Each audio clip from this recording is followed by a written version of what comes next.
Hello বন্ধুরা, দেখো আজকে আমি এই যে চিতল মাছ, এই চিতল মাছের পেটিগুলো, খুব একটা মাছটা বড় ছিল না, যাই হোক মিডিয়াম সাইজের মাছ ছিল। এই পেটিগুলো দেখো, এগুলো আমি এখন তো শীতের দিন ফুলকপি দিয়ে ঝোল করে দেখাচ্ছি। দেখো তোমরা সাথে থাকো, আমার রান্নাটা তোমরা পুরোটা দেখো। আমি মাছগুলোতে প্রথমে আগে হলুদ আর নুন দিয়ে মেখে নিচ্ছি।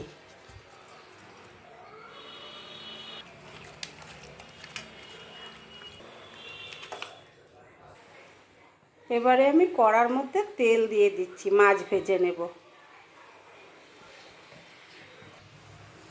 এবারে আমি মাছ ছেড়ে দিচ্ছি তেলে।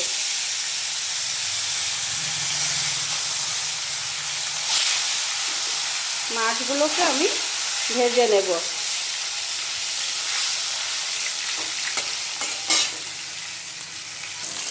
দেখো মাছগুলো কিন্তু আমার ভাজা হয়ে গেছে, কারণ আমি এপাশ ওপাশ করে দুপাশই ভালো করে ভেজে নিয়েছি মাছগুলো। এবার আমি মাছগুলো নামিয়ে দিচ্ছি।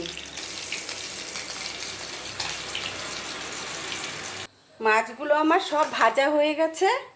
এবারে আমি দেখো এই যে ফুলকপি, কয়েক পিস ফুলকপি নিয়েছি, সেই ফুলকপিগুলো এই মাছ ভাজা তেলের মধ্যে দিয়ে আমি একটু ভেজে নেব।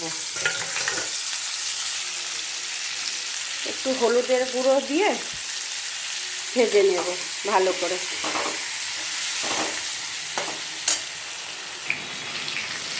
কপিগুলো ভাজা হতে হতে আমি একটা মশলা তৈরি করে নিই। দেখো এই যে আদা 1 ইঞ্চির মতন গ্রেট করে রেখেছিলাম, সেটা আমি দিয়ে দিলাম মিক্সারে। আর তোমার টমেটো কুচিটাও আমি পেস্ট করে নেব, টমেটো কুচিটাও দিয়ে দিচ্ছি। আর দিয়ে দিচ্ছি পেঁয়াজ কুচি, আর দিয়ে দেব তোমার এই যে 3 কোয়া রসুন, রসুনটা দিয়ে দিচ্ছি। আর দিয়ে দিচ্ছি এই যে কিছু কাঁচা লঙ্কা, মানে পাকাও আছে কাঁচাও আছে।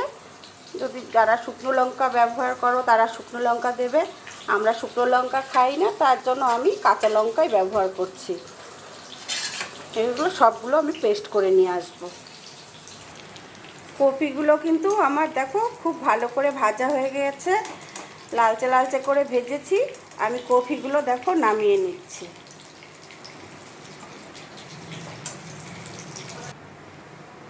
আমি এই কফি ভাজা তেলে দেখো সাদা জিরে ফোড়নে দিয়ে দিচ্ছি, সাদা জিরে আর 2টো তেজপাতা ফোড়নে দিয়ে দিলাম।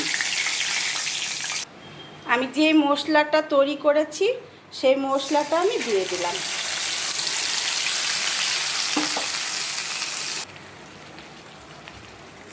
1 চামচ সাদা জিরের গুঁড়ো দিয়ে দিচ্ছি। 1 চামচ হলুদের গুঁড়ো দিয়ে দিলাম।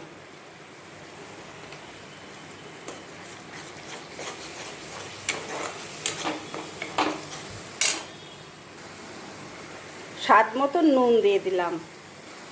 এবার মশলাটাকে আমি খুব ভালো করে কষিয়ে নেব, কারণ কষানোর জন্য আমি জল দিইনি, যেহেতু আমার মশলা করার সময় ওর মধ্যে অনেকটা জল ছিল, সেজন্য আর জলের দরকার হলো না।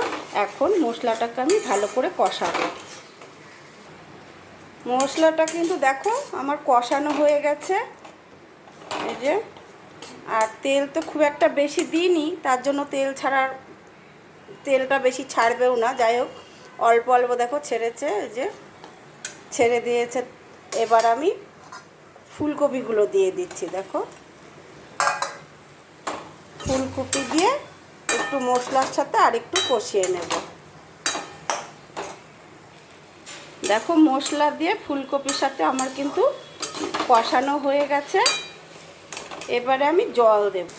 এবারে দেখো আমি জল দিয়ে দিচ্ছি। এবারে একটু পাতলা পাতলা ঝোল করব। পাতলা ঝোল ভালো লাগে খেতে, ফুলকপি দিয়ে চিতল মাছের পাতলা ঝোল খুব ভালো লাগে। পাতলা ঝোল করব আমি। এবার আমি থালাটা দিয়ে চাপা দিয়ে দিই ফুলকপিটা সেদ্ধ হবার জন্য। 5 মিনিট বাদে আমি চলে এলাম, ঢাকনাটা এবার আমি উঠিয়ে দিচ্ছি ঢাকনাটা। দেখো ঝোলটা ফুটে গেছে ভালো মতন। আর এবার আমি মাছগুলো দিয়ে দিচ্ছি।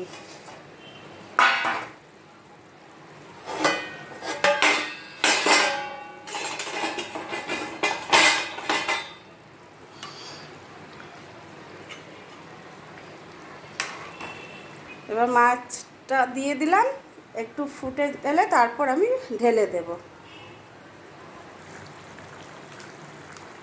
দেখো গরম মশলার গুঁড়ি, একটু গরম মশলার গুঁড়ো আর কি দিয়ে দিলাম ঝোলটার মধ্যে, তাহলে একটু ভালো হবে খেতে। ঝোলটা আমার হয়ে গেছে, আমি গ্যাসটা অফ করে দিচ্ছি। এই থালাটার মধ্যে এই যে আমি নামিয়ে দিচ্ছি। দেখো, তা তোমাদের রান্নাটা কেমন লাগলো আমাকে লাইক কমেন্ট করে তোমরা জানিও। সকলে ভালো থেকো, সুস্থ থেকো।